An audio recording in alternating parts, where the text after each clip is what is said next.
느헤미야 4장 15절 말씀 보겠습니다. 한 절입니다. 한 목소리로 합독하겠습니다. 시작. 우리의 대적이 우리가 그들의 의도를 눈치챘다 함을 들으니라. 하나님이 그들의 꾀를 패하셨으므로 우리가 다성에 돌아와서 각각 일하였는데. 아멘. 주님의 은혜가 함께 하시기를 축복합니다. 오늘 영적 전쟁을 이해함이라는 제목으로 말씀 나누도록 하겠습니다. 최근에 하나님께서 우리가 영적 전쟁이라는 주제를 오랫동안 다루지 않았는데, 이렇게 교회 가운데 그런 영적 전쟁, 또 개인의 삶의 영적 전쟁이 많이 있음을 깨닫게 하시면서 오늘 영적 전쟁이라는 주제를 가지고 이렇게 말씀 나누도록 하겠습니다. 우리가 주님을 따르는 과정에 영적 전쟁이 있음을 우리는 인식해야 합니다. 하나님이 인간을 창조하시고 하나님의 형상대로 창조하셨죠. 그런데 그 인간을 사단이 유혹하게 되죠. 그 유혹의 그 통로를 보면 거짓말을 통해서 인간으로 하여금 하나님을 불순종하고 떠나게 합니다. 그 결과 인간은 그때부터 죄와 사단과 사망의 종로로 타는 삶을 내내 살게 됩니다. 사실 예수님이 이 땅에 오신 것은 바로 우리를 구원하기 위해 오셨다면, 또 다른 한편으로는 요한일서 3장 8절에 보면 하나님의 아들이 오심은 마귀의 일을 멸하러 오셨다라고 표현하고 있어요. 마귀의 일을 멸하기 위해서 하나님의 아들이 이 땅에 오신 것임을 분명히 하고 있습니다. 그래서 성경은 영적 전쟁에 대해서 다양하게 우리에게 가르치고 있습니다. 베드로전서 5장 8절에 보면 근신하라 깨어라, 너희 대적 마귀가 우는 사자같이 두루다니며 삼킬 자를 찾나니 너희는 믿음을 굳게 하여 그를 대적하라. 그러니까 깨어 있어라. 마귀가 우는 사자처럼 두루다니며 삼킬 자를 찾는다라고 말씀합니다. 에베소서 6장에도 보면 하나님의 전신갑주를 취하라고. 왜냐하면 우리의 싸움은 혈과 육에 대한 것이 아니요, 우리의 씨름은 그 악한 영과 대결이라고 말씀하고 있습니다. 그래서 우리가 영적 전쟁에 대한 부분이 있음을 기억해야 합니다. 우리 삶에 일어나는 많은 일들, 우리 환경에 일어나는 많은 문제들, 많은 상황들을 어떤 때는 우연으로 여길 수 있겠지만, 그러나 우리 그리스도인에게 우연이 없다면 그것을 우연으로 봐서는 안 될 거라는 거예요. 어떤 문제는 그 뒤에 원수 회방이 있다는 사실을 우리는 기억할 필요가 있는 것이지요. 특별히 느헤미야서를 오늘 살펴보면서 영적 전쟁에 대해서 우리가 이해하고 배우는 그런 기회가 됐으면 좋겠습니다. 느헤미야서는 영적 전쟁의 구약에 나오는 교과서라고 그렇게 표현할 만큼 영적 전쟁에 대해서 우리에게 많은 것을 가르쳐 주고 있습니다. 저는 오늘 우리가 읽은 느헤미야 4장을 중심으로 그 영적 전쟁의 문제를 좀 이렇게 살펴보기 원합니다. 첫째, 우리가 알아야 될 사실은 하나님의 일이 시작될 때 원수는 두려워하고 화를 낸다는 사실입니다.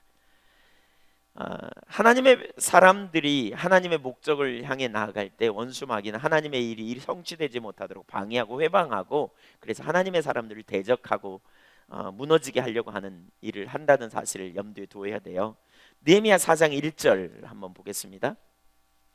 1절 같이 한 목소리로 읽겠습니다. 시작. 산발랏이 우리가 성을 건축한다 함을 듣고 크게 분노하여 유다 사람들을 비웃으며. 여기 느헤미야를 통해서 하나님께서 예루살렘 무너진 성을 다시 재건하고 건축하기를 원하셨어요. 그래서 성을 재건한다는 말을 그러니까 재건하는 일을 시작하자 거기 그 주변에 도비야, 산발랏 이런 사람들이, 또 아라비아 사람들 이런 사람들이 예루살렘 성이 건축되어지면 자기들에게 이제 자기들이 공격을 받을까 두려워하고, 또 시기 질투가 그들 속에 있어서 그걸 짓지 못하게 하는 일을 하게 합니다. 물론 그 뒤에는 원수 마귀가 있었습니다. 그래서 4장 7절에도 한번 읽겠습니다. 산발랏과 도비야와 아라비아 사람들과 암몬 사람들과 아스돗 사람들이 예루살렘 성이 중수되어 그 허물어진 틈이 메꾸어져 간다 함을 듣고 심히 분노하여 다 함께 꾀하기를 예루살렘으로 가서 치고 그것을 요란하게 하자 하기로. 예루살렘 성이 건축되는 것을 좋아하지 않았던 주변 사람들, 사실 그 뒤에는 원수의 회방이 있는 것을 볼 수 있어요. 느헤미야 2장 10절도 한번 보겠습니다. 거기 앞에 조금 넘겨서 호론 사람 산발랏과 종이었던 암몬 사람 도비아가 이스라엘 자손을 흥왕하게 하려는 사람이 왔다 함을 듣고 심히 근심하더라. 17절 18절 후에 그들에게 이르기를 우리가 당한 공경은 너희가 보고 있는 바라. 예루살렘이 황폐하고 성문이 불탔으니 자 예루살렘 성을 건축하여 다시 수치를 당하지 말자 하고 또 그들에게 하나님의 선한 손이 나를 도우신 일과 왕이 내게 이른 말씀을 전하였더니 그들의 말이 일어나 건축하자 하고 모든 힘을 내어 이 선한 일을 하려 하매 호론 사람 산발락과 종이었던 암몬 사람 도비아와 아라비아 사람 게셈이 이 말을 듣고 우리를 업신여기고 우리를 비웃어 이르되 너희가 하는 일이 무엇이냐 너희가 왕을 배반하고자 하느냐 하기로 이 선한 일을 하려고 하매 하나님의 목적을 성취하는 일 그것은 선한 일이고 의로운 일입니다. 하나님은 선하신 분이십니다. 그래서 그분은 선을 이룹니다. 그분은 선한 일을 우리로 하여금 하도록 초청하십니다.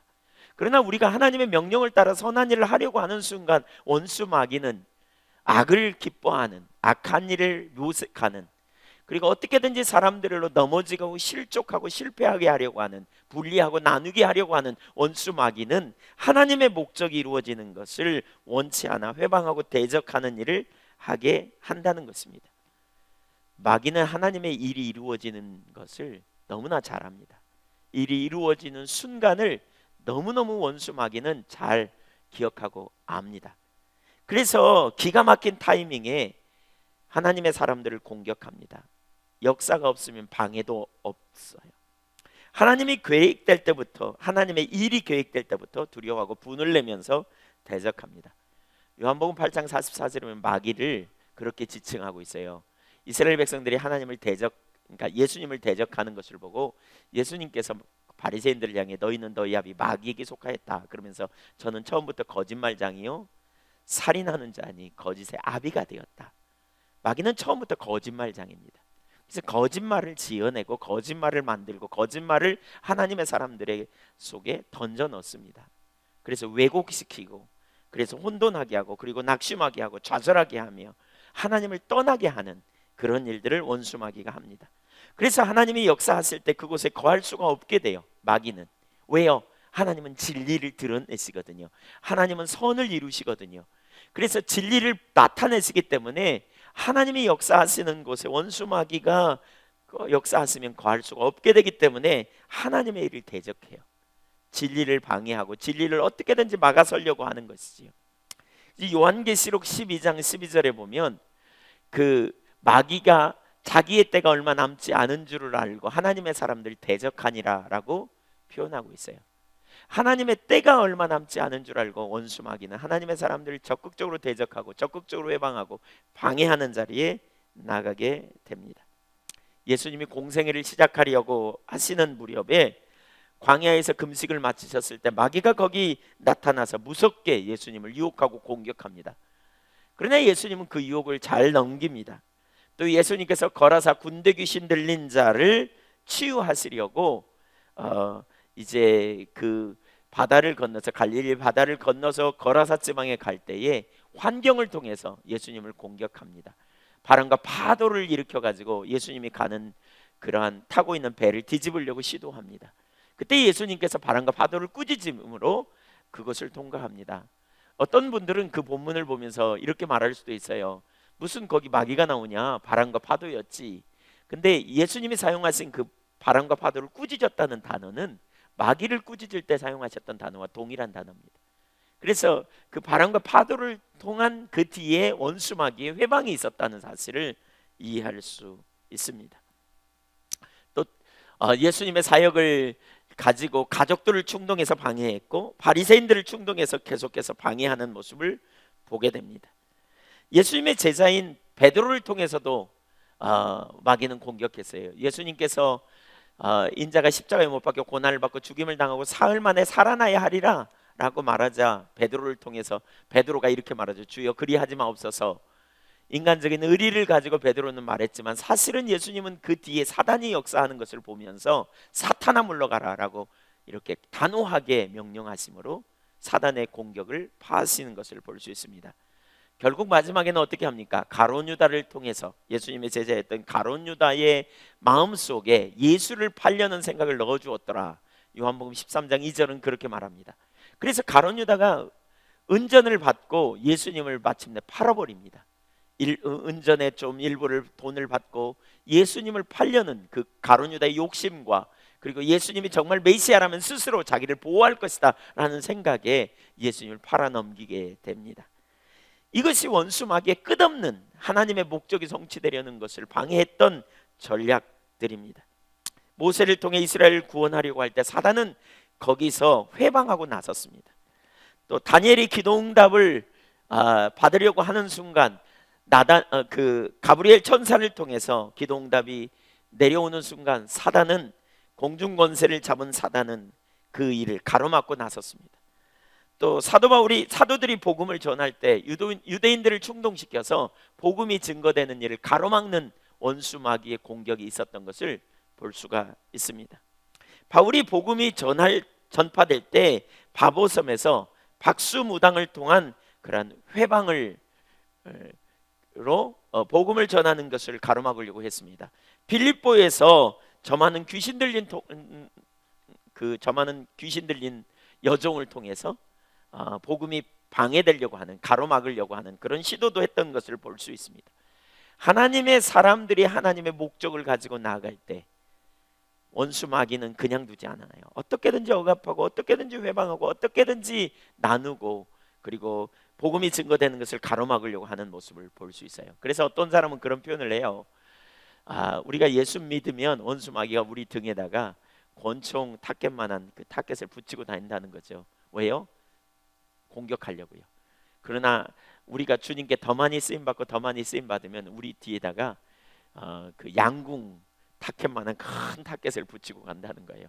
그래서 쉽게 하나님의 사람들을 공격하고 넘어뜨리려고 하는 시도를. 이번에 제가 남아프리카 공화국에 갔는데 거기서도 참 선교사님들이 그런 영적 공격이 치열하다는 사실을 이렇게 깨달았습니다. 물론 저 개인의 삶에서도 이렇게 선교에 다녀오면 그런 공격들이 참 많음을 봐요. 우리 지난번에 필리핀에 함께 나간 우리 그 지체들은 아마 보셨을 거예요. 영적 전쟁이 얼마나 치열한지, 그리고 중보기도가 얼마나 중요한지. 우리가 기도하는 순간 하나님 놀랍게 역사하셔서 회복시키시고 전환시키시는 놀라운 능력의 역사들을 저희가 경험했습니다. 하나님의 행하시는 순간 얼마나 놀랍고 얼마나 참 크신 역사들이 나타나는가를 우리가 보았습니다. 주님의 목적이 성취되는 것을 원수는 힘을 다해 가로막으려고 합니다. 하나님의 사람들을 대적합니다. 그 가운데 참 중요한 한 부분은 가정을 흔드는 일을 원수마귀는 합니다. 그러니까 가정 안에서 친밀함이 얼마나 중요한지 몰라요. 하나님은 가정을 주셨어요. 그리고 가정을 통해 놀라운 일들을 이루기를 계획하십니다. 차세대 일꾼들이 가정에서 일어나는 것, 양육되어집니다. 그런데 만약에 가정이 불안정하면 어찌 차세대 일꾼들이 잘 자랄 수 있겠습니까? 우리가 나이가 어릴수록 가정 안에서 안정된 양육을 받는 것이 되게 중요해요. 그런데 원수 마귀는 가정을 흔들어서 차세대 일꾼들이 세워지는 것을 무너지게 하려고 하는 시도를 수도 없이 많이 해대는 거예요. 그래서 하나님의 목적이 성취되는 것을 가로막는 중요한 일 가운데 하나가 바로 가정을 흔드는 원수 마귀의 전략이 있다는 것을 기억할 필요가 있어요. 부부간에 서로 다투고 또 분열하고 나누는 이런 일들을 참 하는 것이 우연인 것 같지만 오늘날 이 시대에 얼마나 가정을 회방시키려고 하는 원수의 공격이 심한지 우리는 기억할 필요가 있어요. 여러분, 제가 중고등학생들을 대상으로 또 청년들을 대상으로 내적 치유를 하면서 이렇게 얘기해 보면요, 아이들이 상처받는 가장 주된 1순위가 뭐냐면 가정의 불안정입니다. 부부간의 부부다툼이 아이들을 생각하지 않고 그냥 쉽게 의견이 틀려서 여러 가지 문제로 갈등하고 다투는 것이 자녀들에게 얼마나 치명적인 상처를 가져올 수 있는가를 우리는 기억해야 돼요. 그러니까 원수 마귀가 우리의 다음 세대가 아름답게 자라고 아름답게 성숙되는 것을 원수 마귀는 어떻게든지 흔들고 어떻게든지 문제를 야기시키려고 하는 시도를 하지 않겠느냐는 거죠. 저희가 시골에 처음 단독 목회 나갔을 때, 결혼한 지 얼마 안 돼서 단독 목회를 저희가 나갔었는데 사실 서로 다른 것 때문에 저와 제 아내가 가끔 다투기도 했습니다. 근데 제 아내와 저의 성품은 완전히 다르거든요. 왜 서로 기질이 다른 사람들끼리 좋아하는지 참 이해할 수 없어요. 그러니까 나와 다른 사람과 이렇게 매력을 느끼는 것이 인간의 본능이래 그러잖아요. 그래서 달라요, 참 달라요. 근데 이제 그게 연애할 때는 참 좋은데 살다 보면 이것 때문에 참 많이 부딪히잖아요, 그렇죠? 어쩜 그렇게 동의서에서 다른 것처럼 다른지. 그래서 저희 같은 경우도 참 많이 이렇게 의견이 달라서 또는 보는 관점이 달라서 생각이 달라서 이렇게 많이 초창기에 많이 다퉜습니다. 더군다나 저희가 처음 단독 목회 나갔던 지역은 이렇게 그 마을 사람들이 참 많이 다투었어요. 비만 오면 돼지 한 마리 잡고 또 음악 가지고 그러니까 뭐 너는 상행선 나는 하행선 갈 길이 달랐네 뭐 이런 노래도 불렀었고 그러다가 끝판에는 꼭 싸우면서 끝나요. 이제 동네 사람들끼리. 그래서 제가 그 마을을 기도할 때 그런 기도 많이 했거든요. 하나님 이 마을에 분열의 영을 끊어주세요. 분열의 영을 막아주세요. 근데 이제 그럼에도 불구하고 저희 부부가 의견이 달라서 좀 가끔 다투기도 하고 투덕거리기도 하고. 근데 제가 보통 냄비형이거든요. 저는 성격이 급해가지고요. 냄비형이에요. 팍 끓었다가 금방 식는. 근데 제 아내는 무쇠소지형이에요. 제가 끓었다 식을 때쯤 되면 제 아내는 끓기 시작해요. 이제 이게 뭔가 달아오기 시작해요. 그러니까 제가 화해하려고 시도하면 이제 그게 풀리지가 않는 거죠. 그럼 또 제가 확 냄비가 달아요. 그러면 계속 끓게 만드는 거죠. 뭐 그러다 보면 어떤 때는 2박 3일도 가요. 이렇게 서로 말 안 하고. 저는 말하려고 열심히 시도하지만 제 아내는 또 안 하려고 이렇게 그게 풀려야 이렇게 정리가 된다 그러더라고요. 그래서 참 이해를 못했지만 지금은 이해합니다. 이제 그 당시에 이해가 안 됐어요. 그래서 내 성격이 얼마나 좋은가, 내 아내 성격은 나쁜 성격. 한때 생각했다는 거예요. 지금은 그렇지 않습니다. 절대로 각기 다 다르다는 걸 알았습니다. 성격이 다르다는 거. 그래서 삐져가지고 있었어요. 근데 그럼에도 불구하고 이제 어느 날 그 서로 삐져가지고 말을 안 하고요. 제 아내는 안방에서 책 보고 있고 저는 예배당에 엎드려가지고 성경 보고 있는데 갑자기 제 속에 이런 생각이 툭 떠올랐어요. 너네 여기 뭐하러 왔니? 하나님 주시는 감동 같았어요. 그래서 그 말에 저도 모르게 목회하러 왔지요. 근데 갑자기 그런 감동을 주셨어요. 그런 생각이 쫙 올라왔어요. 목회로 왔다면서 너네가 서로 다투고 분열하니? 너희가 분열하고 다투는 것이 내가 기뻐하는 삶일까? 그러면서 순식간에 생각난 게 하는 게 제가 분열의 영을 끊어달라고 기도했는데 저희가 분열의 영 마귀 뒤에 줄 서 있는 모습을 보여주셨어요. 그런 생각이 벌떡 떠올랐어요. 마귀 뒤에 줄 서 있다는 모습. 제가 너무 깜짝 놀랐어요. 그리고 견딜 수 없었어요.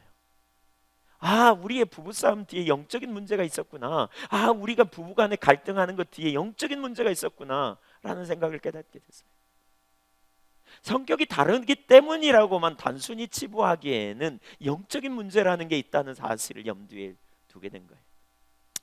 그래서 들어가서 제가 제 아내와 얘기를 하기 시작했고 저희가 그날 3가지를 결정했습니다. 누구 편 될 건지 앞으로 싸울 때는 정해놓고 싸웁시다. 마귀 편 될 건지 하나님 편 될 건지. 보통 근데 그 성질 급한 제가 많이 그건 어겼던 것 같고요. 화를 버럭 내가지고. 2번째는 아무리 싸워도 이따 후회할 말은 하지 맙시다. 뭐 나가 이혼해 뭐 너 가 뭐 그렇게 할 수도 없어요. 목사가 뭐 그렇게 하겠어요? 평생 살 건데 뭐 이혼해 뭐 이런 말 괜히 했다가 나중에 상처돼 가지고 두고두고 할 거 없이 그런 말 하지 맙시다. 실제 저희가 그런 말은 거의 안 한 것 같아요. 3번째는 저녁에 잘 때는 손잡고 잡시다. 아무리 싸워도. 왜냐하면 분을 품어도 하루에를 넘기지 말라. 마귀가 틈을 탈까 하노라.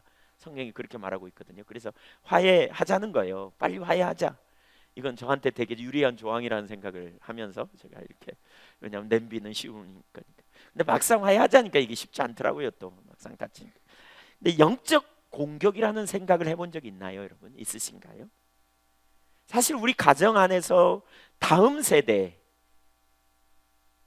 우리 다음 세대가 자라가며 또한 믿음의 세대가 써나가는 데 있어서 정말 건강하게 자라려면 부부간의 친밀함, 하나됨 이게 얼마나 중요한 문제인지 여러분 생각해 보셨나요? 사랑받는 자녀들, 건강한 가정에서 자란 자녀들이 얼마나 건강할 수 있는가. 그래서 원수는 하나 되는 걸 아주 싫어해요. 어찌하든지 하나 되지 못하게 하려고 해요. 지난주 아프리카에 제가 갔었잖아요. 아프리카라는 말이 압이 없는 땅이라는 뜻이 있대요. 그래서 그런지 잘 모르겠지만 대부분의 가정이 깨져 있어요. 대부분의 가정이 다 깨졌다는 거예요. 어떤 사람은 자녀가 6인데요 아버지가 다 다르대요.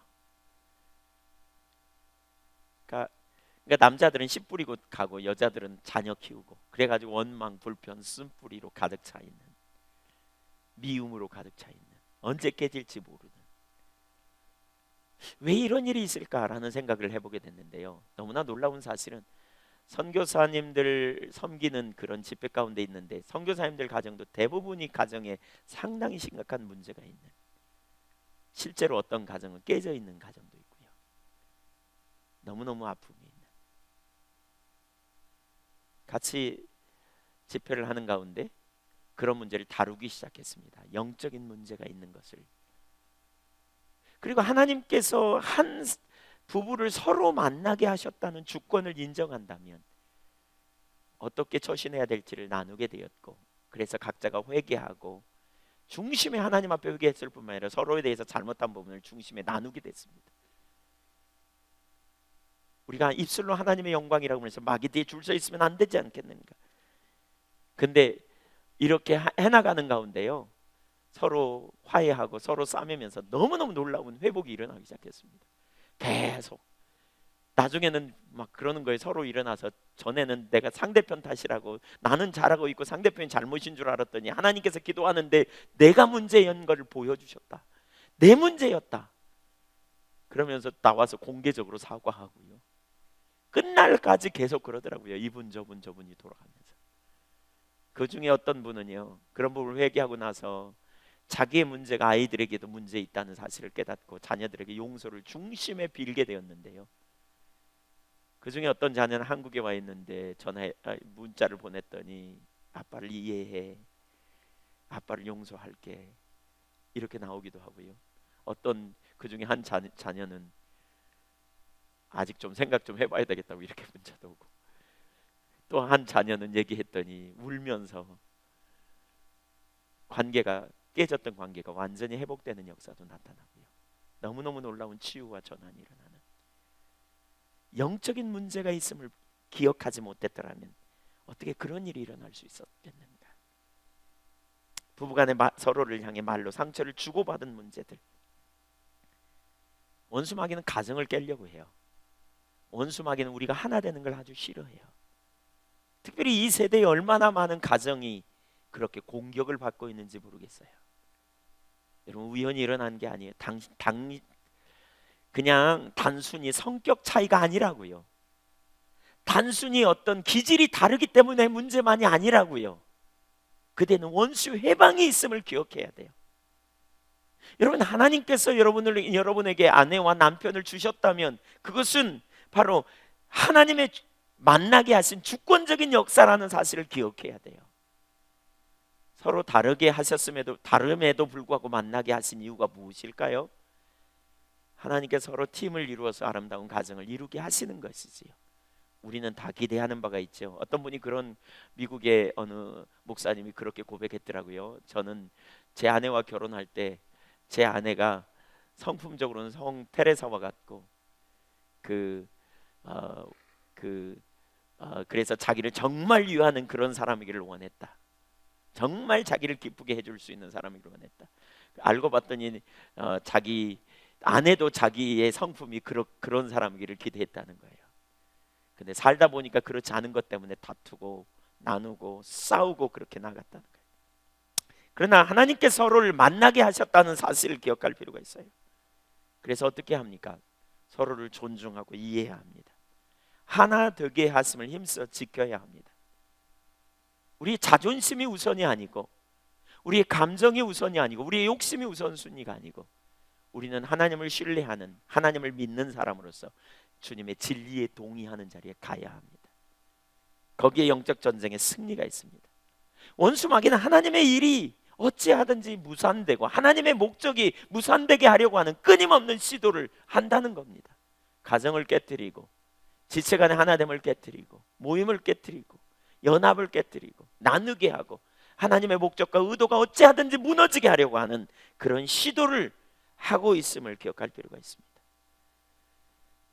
사랑하는 여러분, 2012년이 가기 전에 여러분의 가정에 상처를 주고받은 일이 있다면 하나님의 하나되게 하심을 힘써 지키는 믿음으로 결단하는 여러분이 되시기를 축복합니다. 우연이 아닙니다. 영적 전쟁이 있음을 기억할 필요가 있습니다. 하나님의 목적을 성취하기 위해서 가정을 하나되게 하는 일, 이것은 얼마나 중요한지 모릅니다. 가정만이 아닙니다. 우리 개인의 삶에서도 마찬가지입니다. 하나님께서 여러분을 낙심하게 하고 여러분을 좌절하게 하고 주저앉게 하고 포기하게 하는 어떤 영역들이 있다면 그것이 원수의 역사인 것을 기억할 필요가 있습니다. 우연이 아님을 그 이면에 원수의 해방이 있을 수 있다는 사실을 우리는 기억할 필요가 있다는 것입니다.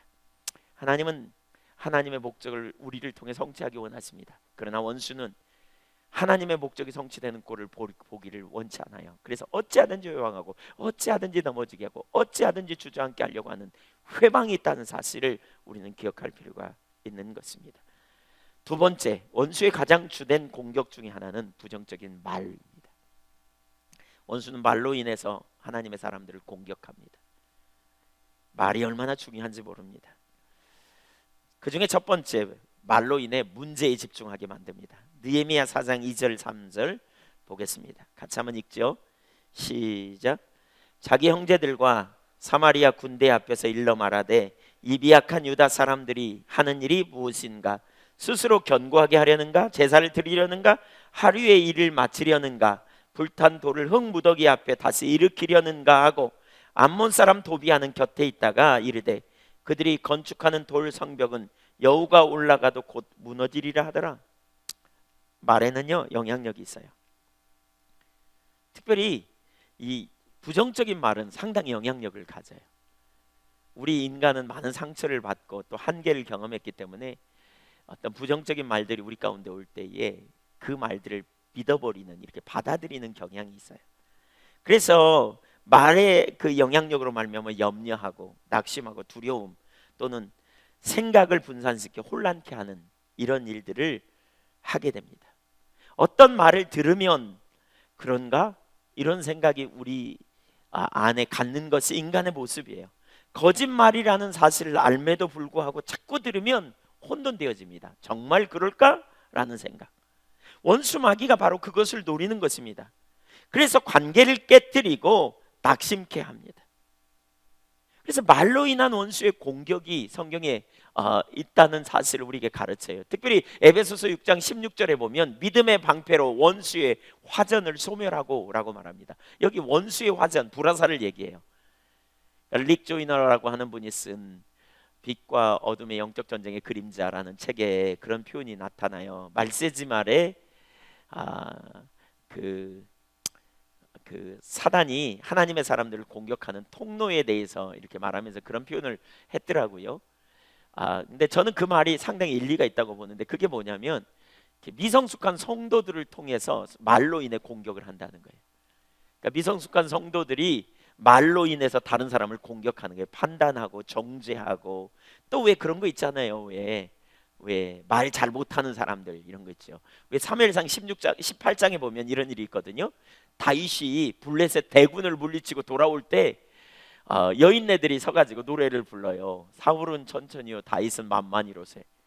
아니 그냥 다윗은 만만히로세 이렇게만 노래했다면 그렇죠? 아무 문제가 없었을 거예요. 그렇잖아요. 야, 다윗은 참 유대하다 이렇게 말하고 끝났어요. 근데 왜 그 당시에 임금이었던 사울을 비교하냐고요. 사울은 천천히요, 다윗은 만만히로세.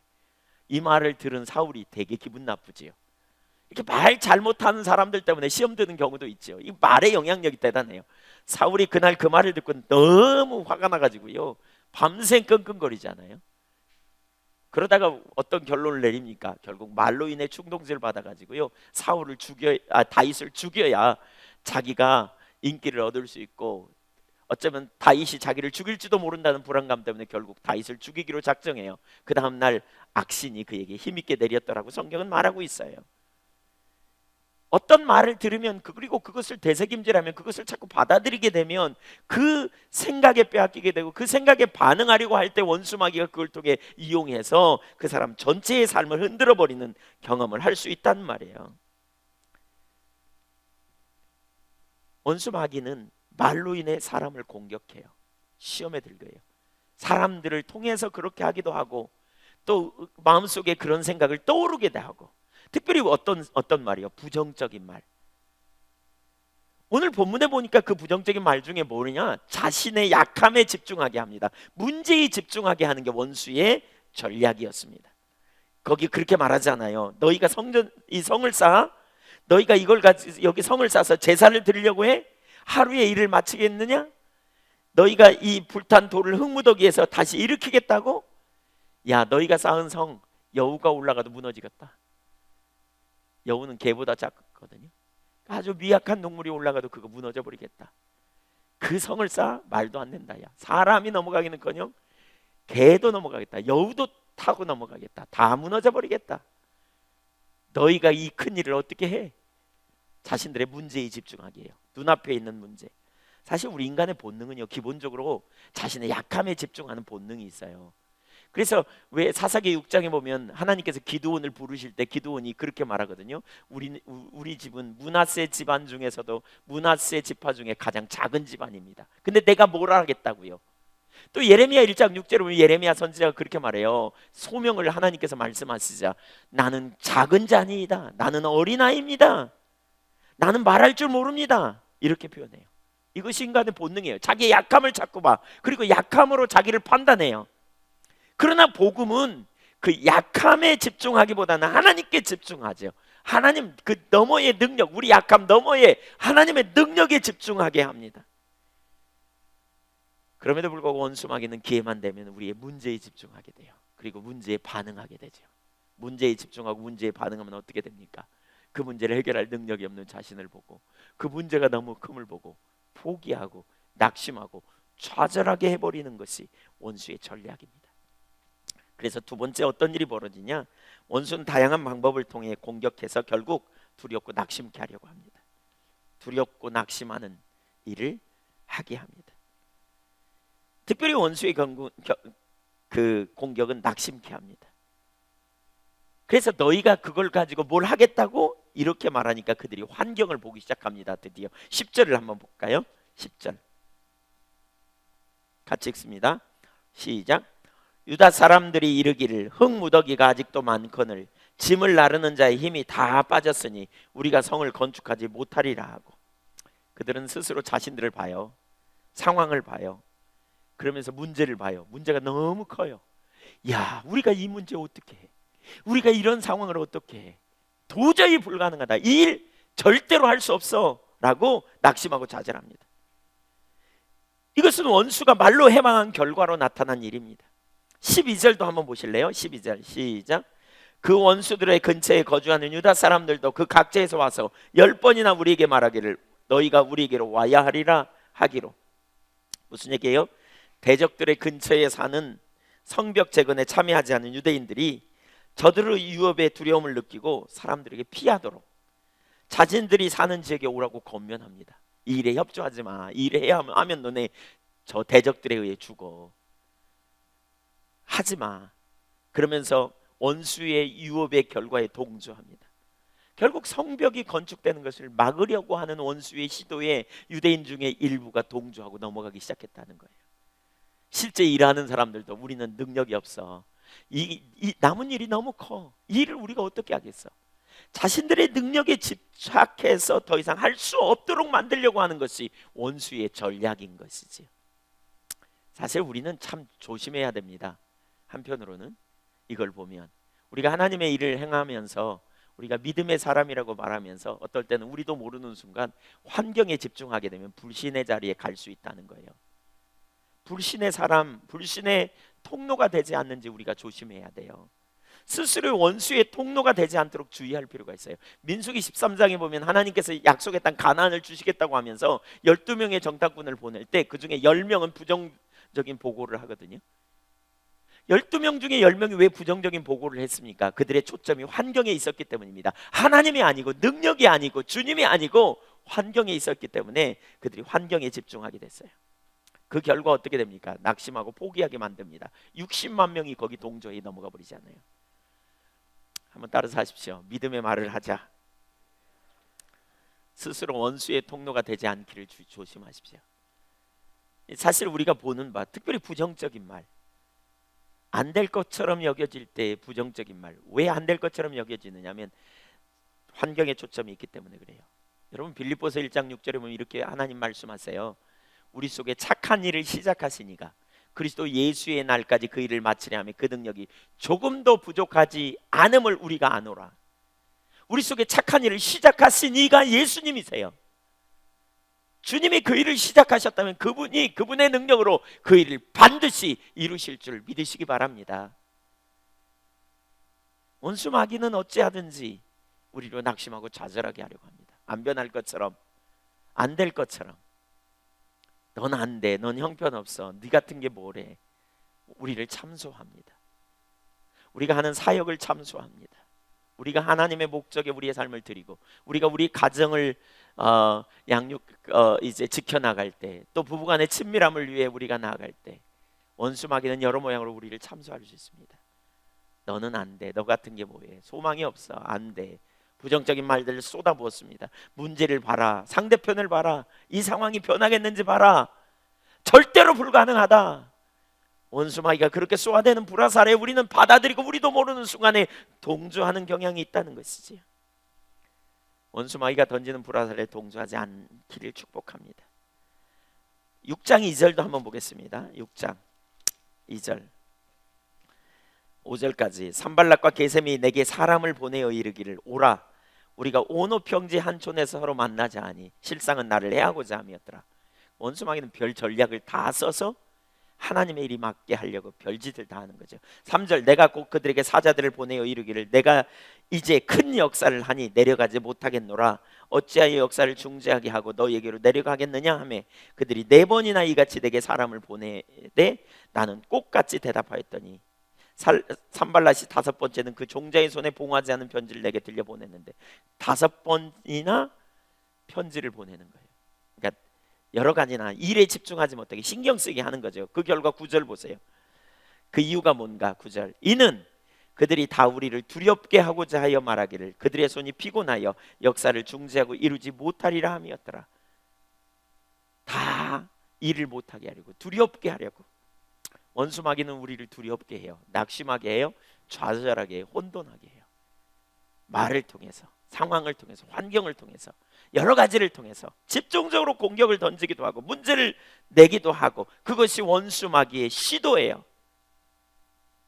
그뿐만이 아닙니다. 또 모함합니다. 모함도 합니다. 6절과 8절, 6절부터 8절까지 한번 읽을까요? 함께 읽습니다. 시작. 그 글에 이르기를 이방 중에도 소문이 있고 가스무도 말하기를 너와 유다 사람들이 모반하리 하여 성벽을 건축한다 하나니 내가 그 말과 같이 왕이 되려 하는도다. 또 내가 선지자를 세워 예루살렘에서 너희들아 너를 들어 선전하기를 유다의 왕이 있다 하게 하였으나 지금 이 말이 왕에게 들릴지라. 그런즉 너는 이제 오라 함께 의논하자 하였기로 내가 사람을 보내어 그에게 이르기를 내가 말한 바 이런 일은 없는 일이요 내 마음에서 지어낸 것이라 하였나니. 두렵게 하는 거죠. 가스무가 말하기를, 이방 사람들이 말하기를 뭐라고요? 모반한다. 예. 느헤미야가 예루살렘을 성을 건축해서 모반하려고 한다. 그래서 그 당시에 다스리는 왕을 배반하려고 한다라는 소문을 내고 그 소문이 왕에게까지 들렸다. 너 이제 죽었다. 막 이러면서 거짓말을 퍼뜨리기 시작하는 거예요. 카더라 이런 말. 그 다음에 나중에 아니면 말고 이런 식의 원수 마귀의 공격, 말로 인해 공격하는 거예요. 추측하는 거예요. 여러분 되게 무서운 게 추측하는 겁니다. 사실 제가 최근에도 어떤 분을 보니까 자꾸 추측성 발언을 남발해가지고 문제를 많이 하기 시키는 일이 있어요. 그래서 제가 물었더니 아니요 이건 제 추측이었어요 라고 말하는. 여러분 추측하지 마십시오. 김은기고 아니면 아니라 그러지. 카더라 그리고 아니면 말고 해요. 이건 영적 전쟁의 아주 원수 마귀의 주요 전략입니다. 사람들을 모함하고 회방하고 대적하는 일.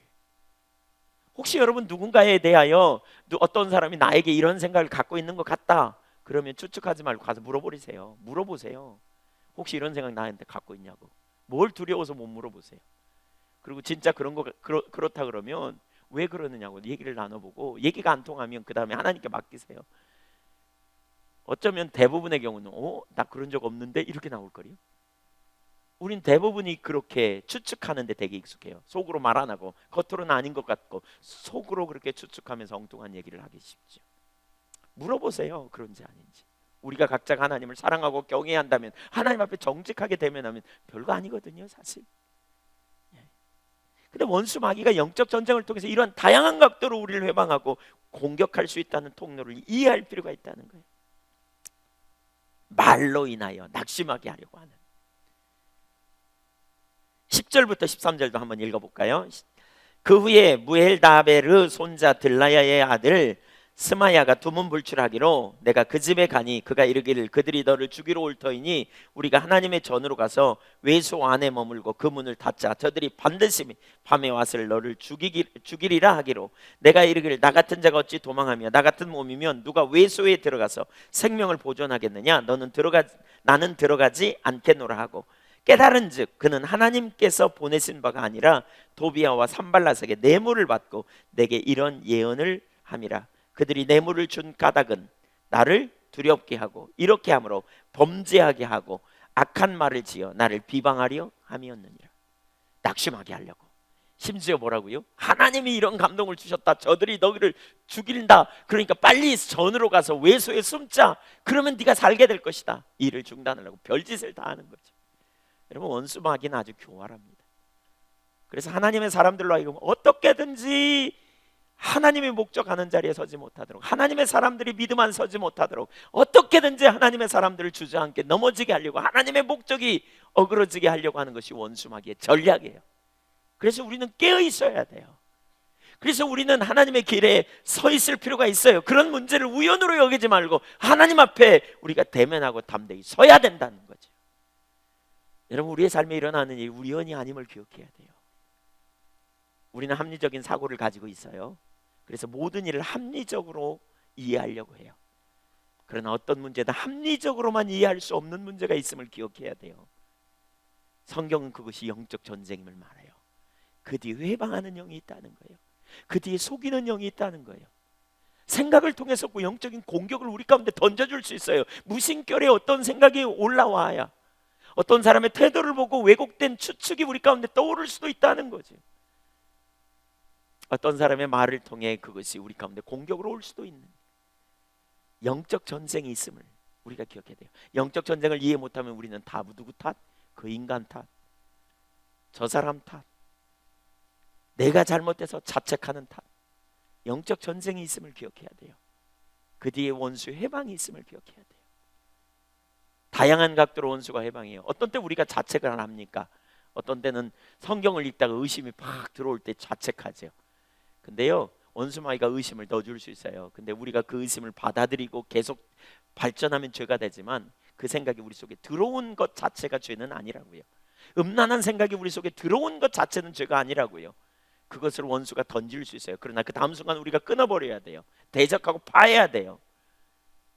그런데 우리가 그것을 받아들이고 반응하기 시작하면 그것이 죄가 되는 것이지. 근데 그걸 알지 못하면 우리를 자책하게 만드는 거죠. 또는 우리는 상대편 탓, 이 문제는 저 인간이야, 저 문제에 저 사람 탓이야 라고 우리는 왜곡하고 자꾸 문제를 야기시켜요. 여러분, 관계를 깨뜨리고 가정의 혼돈을 야기시키는 원수 마귀의 역사가 있음을 기억할 필요가 있고요. 인간 사이에 그럴 필요가 있어요. 개인의 삶의 성숙을 방해하는 원수의 회방이 있음을 기억해야 돼요. 끊임없이 유혹을 던지고 끊임없이 회방을 던지는 원수 마귀의 영향력이 있음을 기억해야 돼요. 우리는 영적인 문제가 있음을 기억해야 돼요. 모든 일이 우연으로 생각하지 말라고 성경은, 하나님의 사람들은 우연으로 여기지 않잖아요. 하나님부터 온 것이 아니라면 원수 마귀의 역사가 있다는 사실을 또한 우리는 기억할 필요가 있다는 것이죠. 세 번째, 영적 전쟁에서 승리하는 비결, 세 가지를 나누려고 합니다. 첫째, 하나님께 집중해 나가야 합니다. 한번 따라하십시오. 하나님께 집중하자. 예, 영적 전쟁의 승리의 비결은 결국 하나님께 집중하는 겁니다. 4장 4절 5절을 보겠습니다. 4절 5절. 이런 순간에 느헤미야가 어떻게 했느냐, 이런 회방이었어요. 사단이 분노하고 말로 인한 회방을 여러 모양으로 던지게 될 때에 하나님의 느헤미야는 하나님께 집중합니다. 4절 5절 같이 읽겠습니다. 시작. 우리 하나님이여 들으시옵소서. 우리가 업신여김을 당하나이다. 원하건대 그들이 욕하는 것을 자기들의 머리에 돌리사 노략거리가 되어 이방에 사로잡히게 하시고 주 앞에서 그들의 악을 덮어두지 마시며 그들의 죄를 도말하지 마옵소서. 그들이 건축하는 자 앞에서 주를 노하시게 하였음이니이다. 누구를 노하게 했다고요? 주님을 노하게 했다. 6절도 한번 읽겠습니다. 이에 우리가 성을 건축하여 전부가 연결되고 높이가 절반에 이르렀으니 이는 백성의 마음들여 일을 하였음이라. 9절입니다. 죄송합니다. 제가 잘못 읽었네요. 9절 시작. 우리가 우리 하나님께 기도하며 그들로 말미암아 파수꾼을 두어 주야로 방비하는데 14절. 내가 돌아본 후에 일어나서 귀족들과 민장들과 남은 백성에게 말하기를 너희는 그들을 두려워하지 말고 지극히 크시고 두려우신 주를 기억하고 너희 형제와 자녀와 아내와 집을 위하여 싸우라. 여기도 주님께 초점을 두라라고 표현하고 있습니다. 예, 주님께 너희의 초점을 두라. 주님이 바로 능력이시다라고 표현하고 있는 것이지요. 사실 문제가 생길 때 이 모든 상황에 우리는 주님께 초점을 두어야 승리할 수 있습니다. 분별력이 주어집니다. 주님을 찾으면 혼돈이 내려지고 주님이 인식되어지면 주님의 목적이 분명히 보이고요, 주님의 능력이 분명히 인식됩니다. 그래서 지속적으로 능력의 주님, 신실하신 주님께 반응할 수 있습니다. 그렇지 않으면 혼돈이 올라오기 시작합니다. 주님께 집중하는 것, 이것이 우리의 승리의 비결입니다. 로마서 7장 24절과 25절을 보면 우리의 승리의 비결을 거기 우리가 볼 수 있거든요. 그러니까 하나님의 사람들이 어떻게 서는가, 복음이 곧 하나님께 집중하게 한다는 사실을 기억할 필요가 있어요. 로마서 7장 24절 25절 같이 한번 읽을까요? 시작. 오라 나는 곤고한 사람이로다. 이 사망의 몸에서 누가 나를 건져내랴. 우리 주 예수 그리스도로 말미암아 하나님께 감사하리로다. 그런즉 내 자신이 마음으로는 하나님의 법을, 육신으로는 제 법을 섬기노라. 자, 여기 25절을 가만히 보십시오. 마음으로 하나님의 법을 섬기고 육신으로 제 법을 섬기는 모습을 보면 감사할 일이에요, 죽을 일이에요? 많은 사람들은 죽을 일처럼 여깁니다. 그런데요, 바울 사도는 감사하다라고 말하고 있어요. 뭐가 다른가를 기억하셔야 돼요. 왜 감사하는가? 마음으로 하나님의 법을 섬기고 육신으로 제 법을 섬기는데 어떻게 감사할 수 있겠어요? 왜 그럴까요? 24절이 그 비결입니다. 24절에 이렇게 말하고 있죠. 오라 나는 공고한 사람이로다. 뭘 보니까요? 내 마음으로는 하나님의 법을, 육신으로 제 법을 섬기는 내 모습을 보니까. 그러면서 뭐라고 했어요? 이 사망의 몸에서 내가 하나님을 기쁘시게 하려고 그렇게 노력했는데 내 육신에 선함이 없어서 나는 하나님의 절대적인 기준에 의하면 사망에 이를 수밖에 없는 자임을 발견했다는 거예요. 그래서 나를 위해 십자가가 필요하구나, 이걸 깨달았다는 거예요. 나는 사망의 몸이다. 이 말은 무슨 얘기예요? 죽은 자는 말이 없다. 찔러도 말이 없어요. 죽은 자는. 무슨 얘기예요? 죽은 자에게는 기대할 게 없어요. 자기 속에는 기대할 게 없다는 거예요. 내가 주님을 기쁘시게 할 만한 게 아무것도 없네, 이 말이에요. 난 기대할 게, 하나님 앞에 기대할 게 아무것도 없는 자야. 왜? 내 안에 해답이 없어. 내 안에 능력이 없어. 내가 그렇게 노력해봤지만 내 힘으로 주님을 기쁘시게 할 만한 게 아무것도 없어. 그런데 거기서 절망하지 않았습니다. 사망의 몸에서 누가 나를 건져내랴? 자기 안에 해답이 없음을 깨닫고 누가 날 건져낼까 봤더니 주님이 거기 계시는 거죠.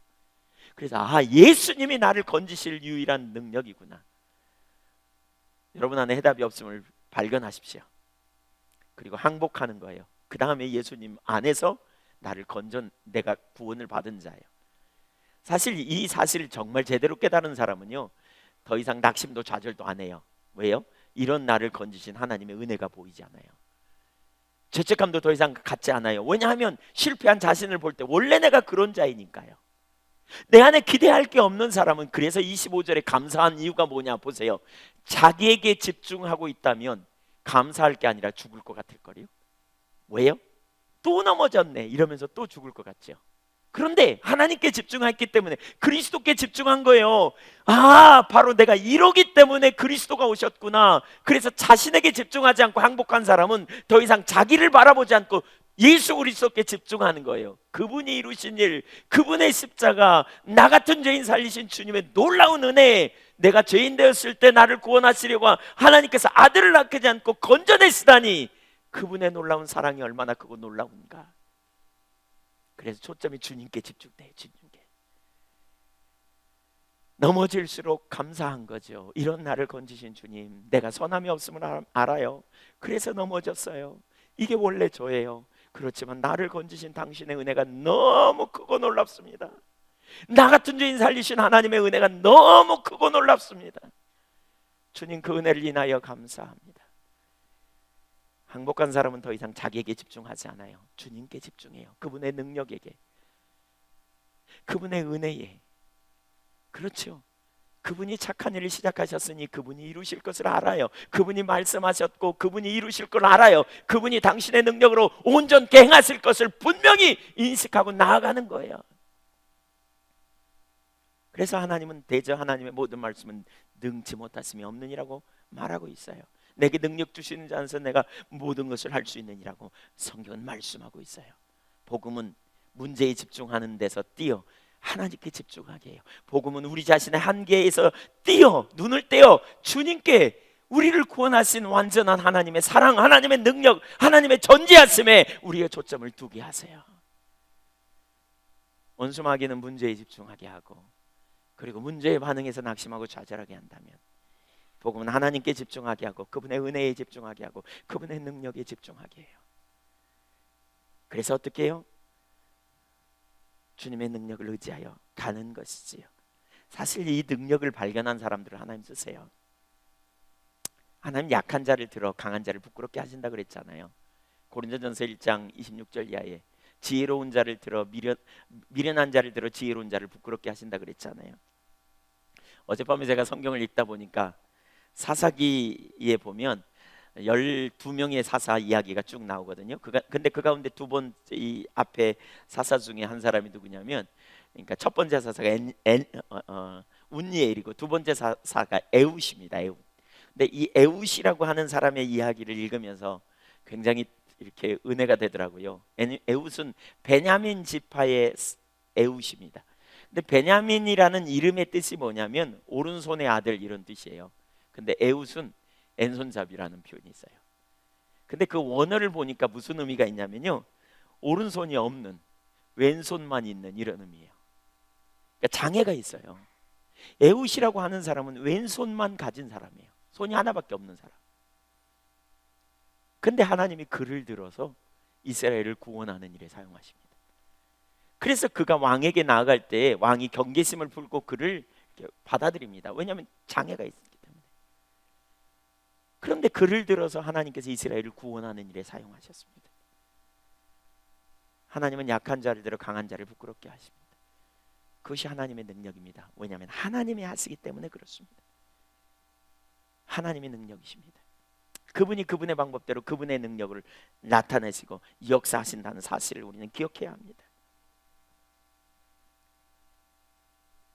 하나님은 영적 전쟁의 순간에 우리가 주님께 집중하도록 인도하세요. 그래서 우리는 우리 자신을 그렇게 할 뿐만 아니라 다른 사람을 그렇게 격려할 필요가 있어요.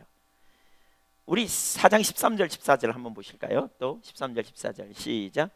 내가 성벽 뒤에 낮고 넓은 곳에 백성이 그들의 종족을 따라 칼과 창과 활을 가지고 서 있게 하고, 내가 돌아본 후에 일어서서 귀족들과 민장들과 남은 백성에게 이르기를, 너희는 그들을 두려워하지 말고 지극히 크시고 두려우신 주를 기억하고 너희 형제와 자녀와 아내와 집을 위하여 싸우라. 하나님의 말씀, 하나님께 본인이, 느헤미야 자신이 집중했을 뿐만 아니라 다른 사람을 그렇게 격려해요. 20절도 한번 보실까요? 20절 시작. 너희는 어디서든지 낫발소리를 듣거든 그리로 모여서 우리에게로 나오라. 우리 하나님이 우리를 위하여 싸우시리라. 분명한 확신을 가지고 선언합니다. 하나님이 싸우실 거다. 이 전쟁은 하나님이 하신다. 우리 2주 전에 그 여호사밧 임금 이야기 살펴봤잖아요. 역대하 20장에 하나님이 하신다는 거예요. 하나님께 집중하는 여러분이 되시기를 축복합니다. 그래서 복음이 중요해요. 우리 속에 해답이 없잖아요. 그래서 하나님의 아들이 오셨잖아요. 그 아들의 공로로 우리가 의롭게 됐잖아요. 집중적으로 우리 자신에서 내려 주님께 집중하는 자리에 가시자고요. 매 순간마다. 환경이 보입니까? 상황이 커 보입니까? 하나님은 더 크십니다. 하나님 더 큰 능력입니다. 두 번째, 깨어 기도해야 합니다. 영적 전쟁에 승리하기 위해서 깨어 기도해야 합니다. 베드로전서 5장 8절에 보면 이렇게 말합니다. 근신하라 깨어라 너희 대적 마귀가 우는 사자같이 두루 삼킬 자를 찾나니. 오늘 보면 4절과 5절 느헤미야 4장 4절과 5절을 다시 한번 보겠습니다. 4절과 5절 같이 읽지요. 시작. 우리 하나님이여 들으시옵소서. 우리가 업신여김을 당하나이다. 원하건대 그들이 욕하는 것을 자기들의 머리에 돌리사 노략거리가 되게 되어 이방에 사로잡히게 하시고 주 앞에서 그들의 악을 덮어두지 마시며 그들의 죄를 도말하지 마옵소서. 그들이 건축하는 자 앞에서 주를 노하시게 하였음이니이다 하고 하나님 앞에 나아가 기도하고 있습니다. 9절도 한번 보실까요? 9절 시작. 우리가 우리 하나님께 기도하며, 하나님께 기도했다는 거예요. 하나님께 기도했다는 말은 곧 하나님 찾았다는 말이거든요. 우리가 하나님께 나아가 하나님께 기도할 때 가장 우선적으로 하나님 찾는 거잖아요. 주님 은혜를 부어주세요. 우리가 주님을 찾을 때 주님께서 은혜로 우리 가운데 함께 해주세요. 우리가 집중해서 주님을 찾는 일이 필요해요. 주님을 찾으면 어떤 일이 있어요? 주님이 임재하세요. 하나님 우리의 혀의 말을 알지 못하시면 하나도 없고요. 우리가 전심으로 주님을 찾을 때 주님께서 임재하면 무슨 일이 벌어지냐? 우리가 주님께 집중하는 일을 하게 해주세요. 하나님을 찾으면 하나님께 집중할 수 있는 은혜를 부어주세요. 예레미야 애가에 보면 3장에 보면 예레미야 시대에 이스라엘이 멸망하는 것을 보고 예레미야가 지은 노래죠. 슬픔의 노래. 이스라엘이 멸망한 것 때문에 매우 마음이 아파가지고 노래를 부르는데 이렇게 불러요. 하나님, 내가 지금 현실을 생각하니 쑥과 담즙을 내 입에 머금은 것 같습니다. 너무너무 낭망이 됩니다. 그런데 갑자기 예레미야가 이렇게 바꿔갑니다. 뭐라고 바꾸느냐? 내가 하나님을 생각하온즉 아침마다 생각하니 아침마다 주의 인자와 자비가 풍성하심을 내가 생각하게 됩니다. 주님의 그동안 자비와 긍휼이 얼마나 크고 놀라웠는지를 내가 생각하게 되면서 내 마음의 생각이 새로워집니다. 주의 자비는 끝이 없고 주의 자비는 무궁하며 아침마다 새롭고 늘 새로우니 주의 성실이 큽니다. 그래서 하나님의 성품 때문에 내가 하나님을 생각하면서 하나님께 집중하면서 그는 삶의 태도가 근본적으로 전환되는 모습을 보게 됩니다. 여러분, 우리의 승리의 비결은 주님이십니다. 요한복음 16장 33절은 이렇게 말합니다. 너희에게 이르는 것은 너희로 내 안에서 평안을 누리게 하며 하려 함이라. 세상에서는 너희가 환난을 당하나 담대하라. 내가 세상을 이기었노라. 예수님은 세상을 이기셨어요. 그분을 우리가 쫓아가면서 우리의 삶에 위기가 오고 공격이 있을 수 있어요. 문제가 있을 수 있어요. 여러분, 그러나 뜻을 합하여 하나님과 동의하고 설 때 하나님께서 여러분을 도우시고 능히 이기게 하실 것을 믿음으로 바라보십시오. 우리는 죽은 자가 아닙니다. 우리는 죄에 대해 죽은 자의 하나님께 대해 산 자입니다. 그래서 로마서 5장 21절에 보면 뭐라 그러냐? 은혜가 너희의 삶에 왕노를 할 것이다. 죄가 너희를 주관하지 못할 것이다 라고 평가하고 있습니다. 우리는 하나님께 대해 산 자인 것을 기억해야 합니다. 그래서 우리는 주님을 찾아야 합니다. 주님, 내게 은혜를 부어주십시오. 내 눈을 열어 주의 영광을 보게 해주십시오. 하나님, 내가 하나님과 친밀한 사랑의 교제 가운데 서게 해주십시오. 하나님을 알게 해주십시오 라고 구할 필요가 있어요. 하나님을 알면 아는 만큼 우리 삶에 강력한 능력이 있어요. 마지막 세 번째, 진리에 동의하십시오. 진리에 동의함. 4장 6절을 보겠습니다. 4장 6절 같이 읽겠습니다. 시작. 이에 우리가 성을 건축하여 전부가 연결되고 높이가 절반에 이르렀으니 이는 백성이 마음 들여 일을 하였습니다. 엄청난 회방이 있고 공격이 있어요. 낙심케 하는 일들이 계속 일어나는데 이들이 뭐 했다고요? 마음을 들여 일을 계속하였다. 이렇게 말하고 있어요. 4장 20절 17절 이하에도 이렇게 말합니다. 성을 건축하는 자와 짐을 나르는 자는 다 각각 한 손으로 일을 하며 한 손에는 병거를 잡았는데 건축하는 자는 각기 허리에 칼을 차고 건축하며 나팔 부는 자는 내 곁에 섰느니라. 내가 귀족들과 만정들과 남은 백성에 이르기를 이 공사는 크고 넓음으로 우리가 성에서 떨어져 거리가 먼즉 너희는 어디서든지 나팔 소리를 듣거든 그리로 모여서 우리에게로 나오라. 우리 하나님이 우리를 위하여 싸우시리라 하였느니라. 우리가 이같이 공사했는데 무리의 절반은 동틀 때부터 볕이 나기까지 창을 잡았으며 그때에 내가 또 백성에게 말하기를 사람마다 그 종자와 함께 예루살렘 안에서 잘지니 밤에는 우리를 위하여 파수하겠고 낮에는 일하리라 하고 나나 내 형제들이나 종자들이나 나를 따라 파수하는 사람들이나 우리가 다 우리의 옷을 벗지 아니하였으며 물을 기르러 갈 때에도 각각 병기를 잡았느니라. 하나님의 목적을 성취하는 일에 그들은 전심전력해서 나아갔어요. 회방에 주저앉지 않았어요. 여러 가지 회방에 반응하지 않았어요. 중단하지 않고 하나님의 목적을 이루기 위해 전심전력하여 그들은 자신의 삶을 동의하며 나아갔어요.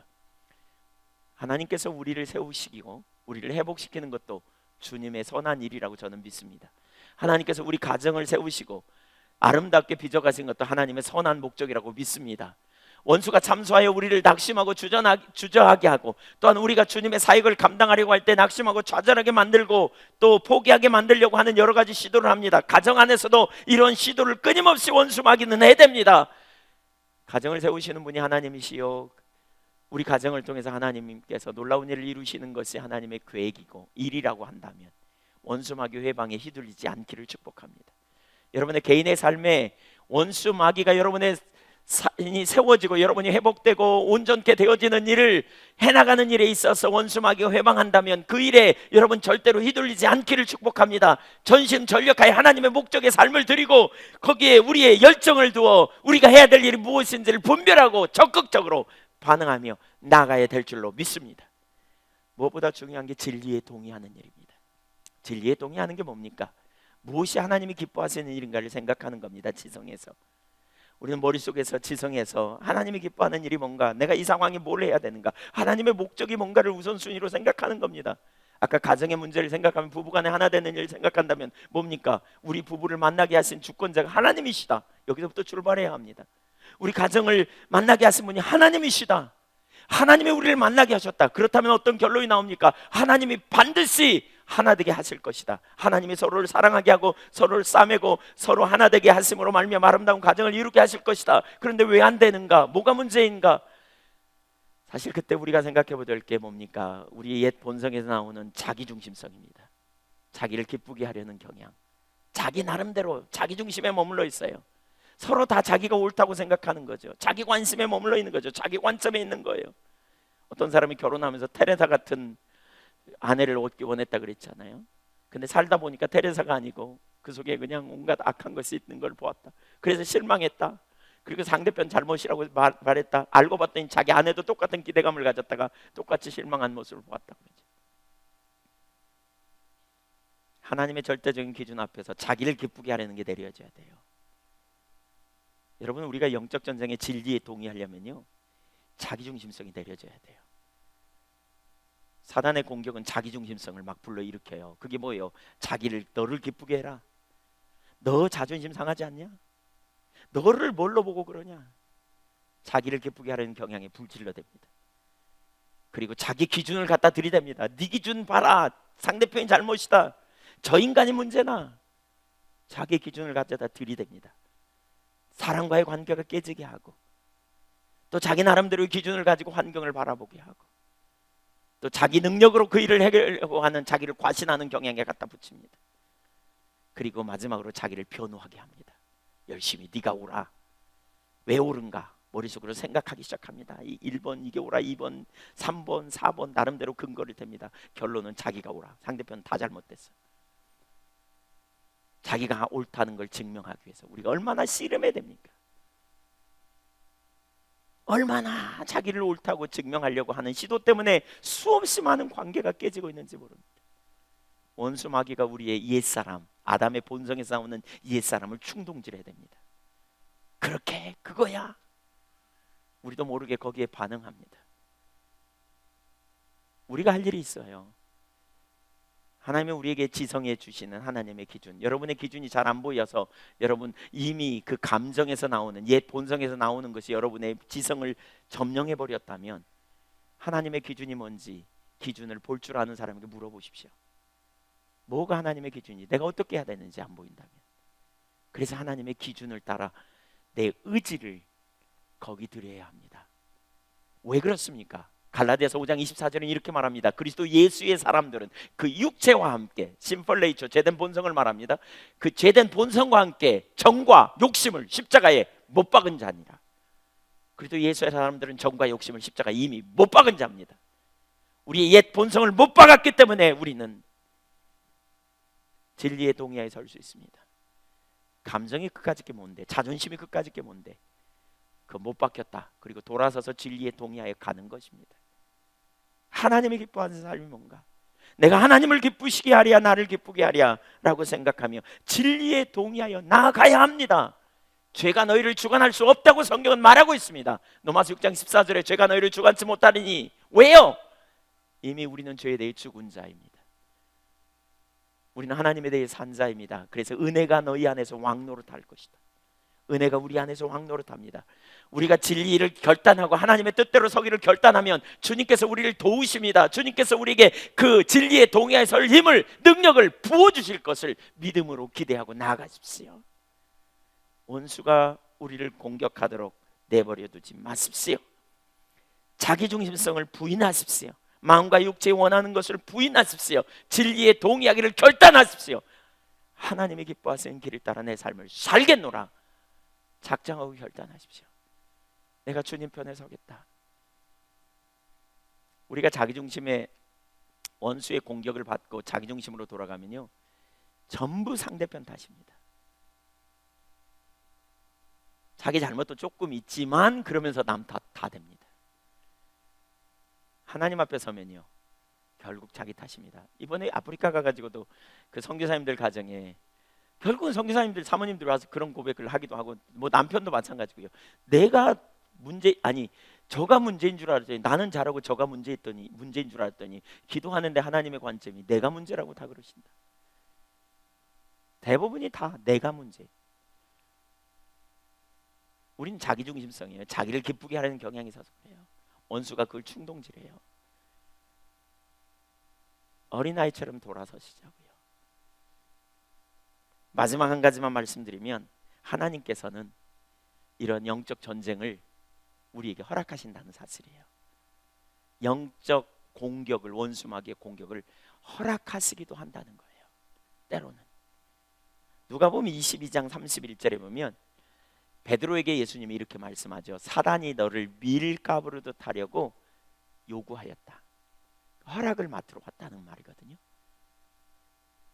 밀을 까부듯 하려고 허락을 맡으러 왔다.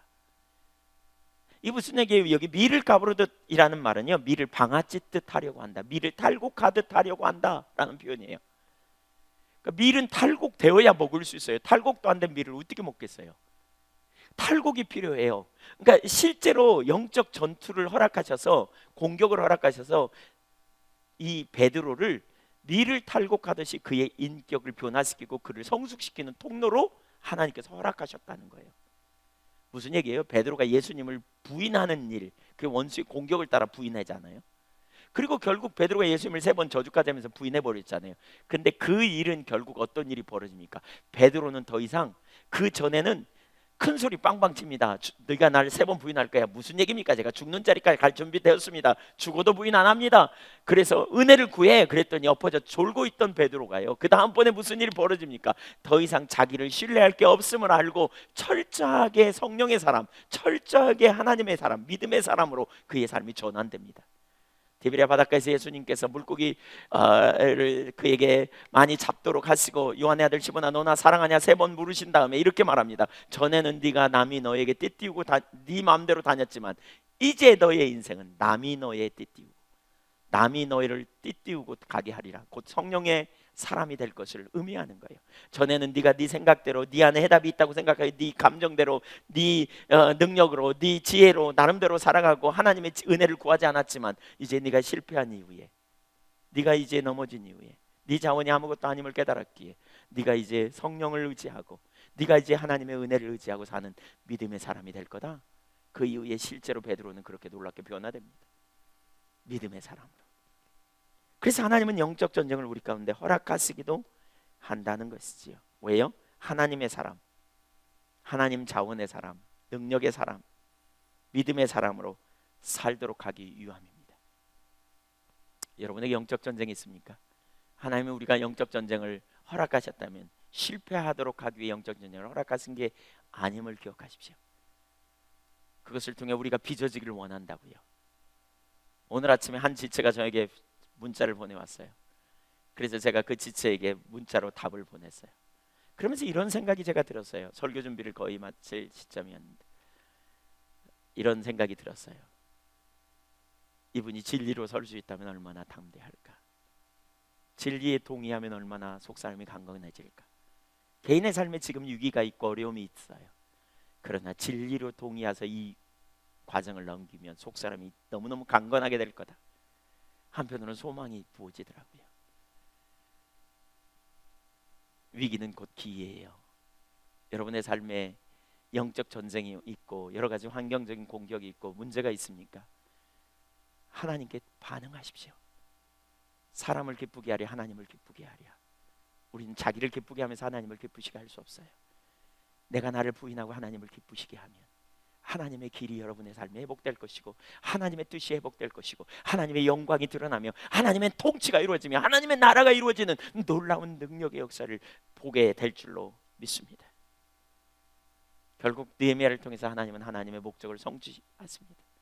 하나님의 일이 성취되는데 회방이 있습니다. 여러분 한 분 한 분이 회복되고 새로워지는 일에 회방이 있을 수 있음을 기억해야 됩니다. 우연히 일어난 일로 치부하지 마십시오. 영적인 문제가 있다는 사실을 인식하십시오. 그리고 믿음으로 반응하십시오. 믿음으로 선택하십시오. 진리에 동의하십시오. 진리에 동의하는 일은 강력한 능력이 있습니다. 무엇에게 순종하든지 순종하는 자의 종이 된다는 것을 성경은 말하고 있습니다. 믿음으로 선택하시기를 축복합니다. 믿음으로 선택하시겠습니까? 진리에 동의하시기를 선택하시겠습니까? 그렇게 하십시오. 그렇게 하시자고요. 우리 피차에 그렇게 하시자고요. 세월을 아껴 하나님께 영광이 되는 삶이 되기를 축복합니다. 기도하겠습니다.